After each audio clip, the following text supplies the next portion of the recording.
friends and family, we wanted to share with you all the things that we didn't know about drilling a well. So, a little story. We bought a dry cabin, as y'all know. So, one of the first things we wanted to do was to get running water.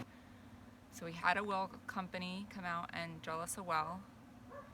And as they were going down, we hit water about between 60 and 70 feet. And they said to me, the iron content is pretty high. Do you want us to keep going? So I said, yes. It'd be better to have fresher water. So we went deeper with the well drilling guys, and then they went down to about 91 feet, and they ran into a large boulder. And the way well drilling works is they drill with a drill bit, and then they push the pipe down. Well, the boulder wouldn't feed the pipe through because they hit the boulder and it wouldn't break, it wouldn't crack, it wouldn't give way. So we got to a point where we had to make a decision whether we were going to get an explosive expert in to get rid of the boulder down in where they're drilling, and then we could keep drilling and go down till we find water at a deeper level, or stop drilling at the 91 feet, go back up to the level where the water was at, and then what they do is called perforate the pipe, and basically they cut the pipe so water can flood the pipe. And we made the decision to do that at that point, and then basically started all of the testing. And we did preliminary tests. Mainly they check for bacterias that are harmful, that's going to make people sick, or if there's a problem with fecal matter in the water. That's what the test was that we did as a preliminary. They did find bacteria on the first test. So then what we had to do was called shock the well. Basically, it's designed chemicals that's chlorine based that you put down the well and leave in there for 24 hours and then flush it out and then have the water retested again. So we had that done again, and there was no bacteria at that point. So then we decided to go ahead and have it capped off. And we had a temporary pump while we were waiting for all those tests to be done. And then we ordered a pump and then decided to go with a stronger one. So they had to come back out and put a stronger one in because of the distance between the well and the building that we're building.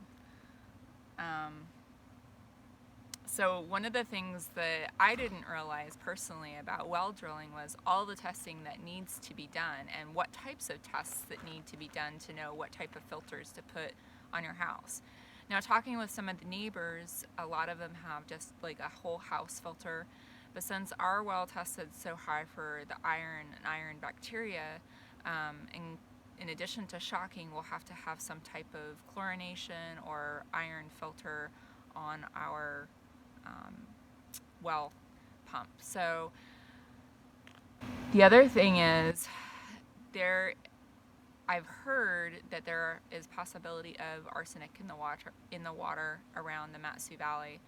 So we're going to have the water tested for the arsenic, along with some other heavy metals, which I didn't realize. I thought you drill a well, you hit water, you're good, right? I think that's what most people think, but that's not the case. So it was a lot of investigating and trying to figure out what kind of filters do we really need to do, but not just that, what kinds of tests do we need to do? Because when you go to any of the labs here, they can't really tell you what type of tests you need. It's kind of a guessing game. They can say, well, you can do this or you can do that, but there's I don't know, like a dozen different types of tests that you can you can do. So it's really kind of hard. You have to try to figure out, how much do you want to spend? And I mean, you could spend unlimited amount of money doing different types of testing. So we figured, based upon what we know about, or what our research has revealed in the valley, that we need to test for some of your basic heavy metals, arsenic. We already know about the iron level issue, and we'll have to retest our well every 6 months, did they say, for the bacteria? Well, they recommend the well to be tested a minimum of every year.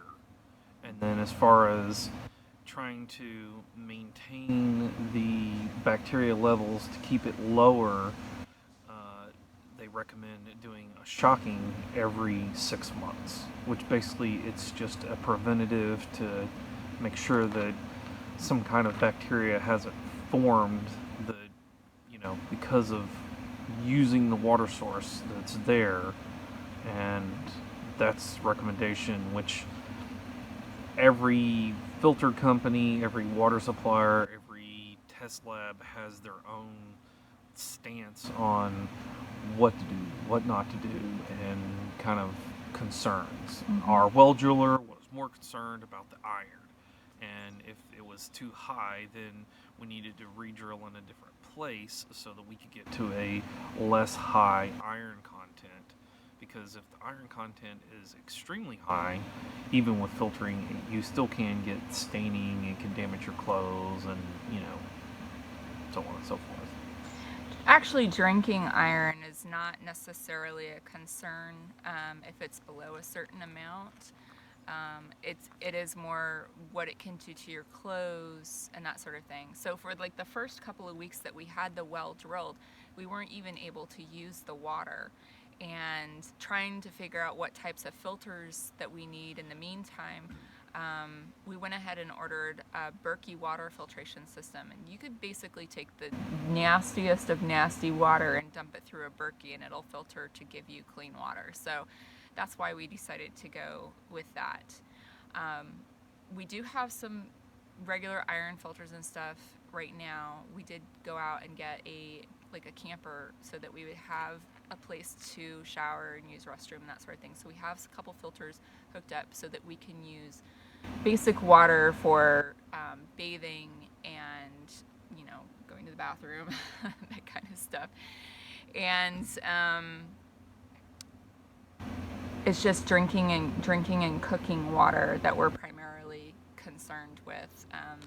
Well, and our concern about the content of our water is more than a lot of other people's concern. When one of the places tested the water, they're like, yeah, you can drink the water, there's nothing wrong with it. And we're overly concerned. We just don't want to be drinking anything that's heavy metals or arsenic that is unknown. And due to the fact that the testing for the arsenic is done outside of the labs that are here, it's going to be 3 to 5 week time frame to find out if we have arsenic. So currently we're just being safe and using the Berkey instead, and it has arsenic filters in it. So even if there is a small amount that could be harmful, we're filtering it in that aspect and just limiting what we do with it as far as ingesting the water. Right. There have been people who've had their wells tested, 30 years after the fact, and found out that there was arsenic in it, and they didn't die from it. It didn't give them anything or whatever because it was a low trace amount. But still, that is something to be concerned about. I mean, health-wise, I think for me that is a especially concern. But one of the other issues that we've been having is regarding our septic system. So originally, you all know, we bought the property with a little cabin on it, and unfortunately the location that it's at would make it very difficult to have a septic system hooked up to both the cabin and to our new building. So one of the ways around that would be to either get like a dumping tank and have it emptied every other month or every couple of months or whatever, but it's it's not in a place where the ground is that we can actually have a kind of a real septic system for the cabin. So what we've decided to do is to go ahead and complete our building, and then probably after everything's nice and complete and we're cozy there in the apartment portion of the building, we're probably going to be actually selling our current cabin and then building an actual cabin house next year here on the property. Right? Yep. So anyway, if you guys are drilling a well, let us know in the comments down below what kind of testing you plan to do for your well. And if you have any questions, we'd love to talk to you guys about it. And that's pretty much it for now. That's the latest update on what's going on here.